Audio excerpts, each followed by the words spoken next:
Welcome into HogHype. Tyler Cash joined by senior producer Kevin Luthringer and Locked on Razorback podcast host John Nabors. And guys, 2 weeks ago we thought we brought the hype back with Florida. It all came crashing back down to earth with that loss to Auburn. That I think fair to say most embarrassing loss of the Sam Pittman era, even though it's an SEC team. Yeah, well, it's just another loss at home. I thought it couldn't get worse than that Mississippi State loss where you only scored 3 points.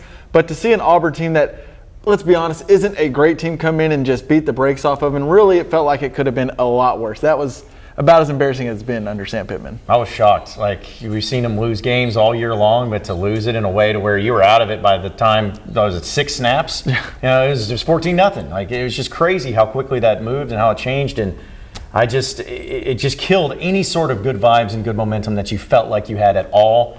Because now you can't even go to a bowl game, so it's like, man, no energy right now for Razorback football. All right, it's been all the talk, social media, everywhere you go in Hogland. Sam Pittman on the hottest of hot seats. Pittman coming out in his press conferences this week and saying, no, I'm here. I plan to be here for a long time, which, I mean, almost what do you want him to say? Oh, no, I'm gone. Step into Hunter Yurachek's shoes for a second, Kevin. What move do you make? I'm glad I'm not in those shoes, first off. I do think it's time to make a move from Sam Pittman, but it doesn't feel like it's happening. I don't see that happening right now. But if it were up to me and I have an endless budget and didn't have to worry about a buyout, I would say it's time to get rid of Sam Pittman. I think in theory it is, but I also believe that money does play a factor. And we know that he's got a pretty big buyout. We know that there's a lot of things that they're trying to do at the university when it comes to renovations, something with Bud Walton, and knowing that they still got to pay for Dan Enos and that contract, and then to bring in a new offensive coordinator, new stuff. Like, there's just so many things that it's going to cost a lot of money. And to where, unless something happens against FIU this weekend, I think Sam Pittman's still the coach at the end of the day. I think that he will be the coach the next year. Whether or not it's the right move or not, I don't know, but I feel like he's going to be the guy. All right, you mentioned FIU. There is, in fact, still games.